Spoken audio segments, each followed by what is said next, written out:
Hai semua, salam diplomat, saya Lestari, saya siap berikan gebrakan. Hadirnya Rilis Lestari dikarenakan adanya beberapa permasalahan. Di antaranya, yang pertama, seiring perkembangan zaman, tradisi menenun sudah mulai ditinggalkan dan tidak dikenal oleh anak muda, di mana tradisi menenun sudah ada sejak tahun 1920, yaitu zaman kolonial Belanda. Itu artinya bahwa tradisi menenun ini harus terus dilestarikan agar tidak punah. Kemudian permasalahan kedua, menurut data statistik, perempuan di Lombok, Nusa Tenggara Barat hanya melanjutkan sekolahnya hingga jenjang SD dan SMP, dan mereka lebih memilih untuk menikah, sehingga berdampak pada tingkat perceraian sangat tinggi. Kemudian di Lombok, Nusa Tenggara Barat, banyaknya perempuan yang ditinggal bekerja ke luar negeri sebagai TKI, dan berdampak pada masalah ekonomi yang sangat signifikan dan mengakibatkan perempuan harus bekerja, di mana mereka hanya bisa memanfaatkan keterampilan menenun mereka yang sudah mereka warisi sejak usia 6 tahun. Kemudian permasalahan ketiga, kurangnya branding, akses pasar, dan pemasaran untuk para penenun lokal. Kemudian untuk masalah yang keempat, di sini maraknya brand-brand fast fashion dunia dari tahun ke tahun sangat berkembang. Di sini berkembang pesat dan mengakibatkan berdampak pada eksploitasi tenaga kerja yang membabi buta. Industri fast fashion memberikan kontribusi yang sangat tinggi bagi perekonomian, akan tetapi memberikan dampak negatif juga terhadap pencemaran lingkungan. Industri tekstil saat ini di dunia menyumbang 10% emisi karbon global. Selain itu, produksi tekstil pewarnaan dan penjemputan zat kimia sangat berkontribusi juga terhadap pencemaran air. Di sini di angka 20%. Kami hadir menjawab segala permasalahan yang menjadi salah satu brand fashion tenun kontemporer dan menghadirkan kain serta produk-produk yang berbahan pewarna alami dan ramah lingkungan. Kami memberdayakan upah yang adil dan tidak minim, serta kami memberikan pelatihan dan keterampilan kepada para penenun perempuan dan penjahit perempuan sebagai upaya keberlanjutan mereka di masa depan, dan mereka siap dan mampu menerima segala tantangan baik aspek ekonomi, sosial, dan budaya di masa depan. Adapun produk dari Rilis Lestari itu sendiri itu terdiri dari kain tenun pewarna alami dan ramah lingkungan yang berkualitas tinggi dan tidak luntur, fashion tenun kontemporer berbahan pewarna alami, aksesoris tenun, kemudian home decor yang semuanya itu kami maksimalkan menggunakan bahan pewarna alami dan ramah lingkungan. Untuk bisnis model dan revenue stream kami di sini terdiri dari manufacture dan yang kedua itu retail manufacture, di mana manufacture sendiri itu terdiri dari B2B dan B2G. Kemudian untuk retail manufacture terdiri dari B2C, B2B dan B2G. Revenue stream kami mayoritas dari media sosial, e-commerce, website, WA marketing, offline store, consignment, event, ekspansi, bazar, dan fashion show yang kami pernah lakukan.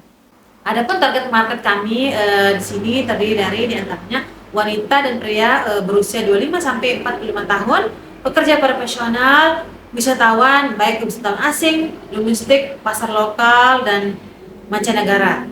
Menengah ke atas, modern dan fashionable, bermain di Instagram dan mencintai budaya lokal, berkelanjutan dan mencintai produk ramah lingkungan. Adapun market size-nya Rilis Lestari di sini mencakup di sini Lombok menjadi destinasi pariwisata terbesar yang paling diminati dunia dikarenakan adanya sirkuit Mandalika.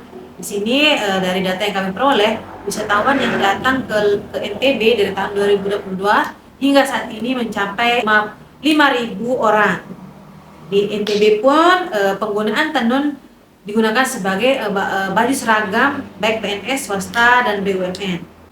Perkembangan industri fashion dunia sangat pesat, terutama di Indonesia. Banyak sekali disediakan wadah-wadah seperti Mall Sarinah untuk produk-produk fashion tenun, kemudian sebagai ajang promosi, dan banyak sekali event-event dan fashion show, bazar, dan yang mengusung tema Wastra Nusantara dan pencinta seni.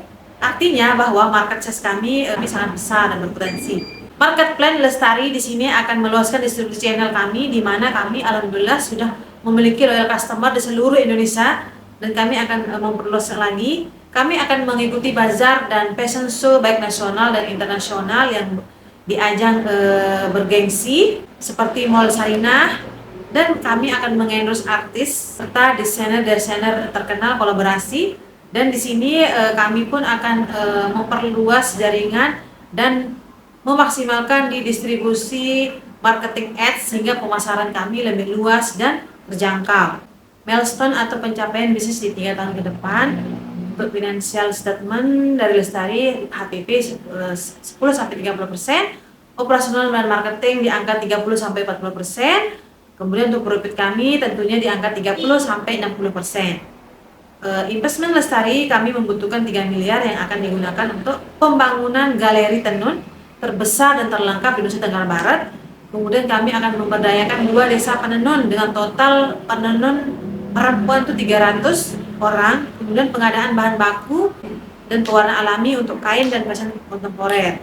Kemudian untuk support digital marketing dan event serta komunitas gaji dan operasional yang akan kami bagi-bagi masing-masing paritonya di angka 20%. Lestari milestone di tahun 2024 sampai 2025 masih di distribusi channel Indonesia. Di tahun 2025 kami berencana memperluas pasar di nasional dan internasional, di event dan show serta kolaborasi dengan desainer-desainer internasional ataupun nasional dan endorsement artis, atau kami berencana membuat film bertemakan wasra Nusantara serta pelestariannya, sehingga nantinya harapan kami masyarakat Indonesia ikut dalam perjalanan pelestarian budaya yang kami lakukan. Our impact dari brand kami sesuai SDGs kita di poin 5, poin 8 dan poin 12, di mana poin 5 di sini sampai hari ini kami sudah memberdayakan 150 perempuan yang terdiri dari 100 penenun dan 50 penjahit. Kemudian di poin 8 kami sudah memberdayakan upah penenun di angka 70% yang dulunya hanya 20%, karena mereka bekerja sesuai dengan keterampilan dan minat mereka, sehingga kami memberikan upah yang sangat adil dan maksimal. Kemudian di poin 12 kami mampu menggunakan pewarna alami dan pemanfaatan limbah di angka 70%. Terima kasih, sampai jumpa.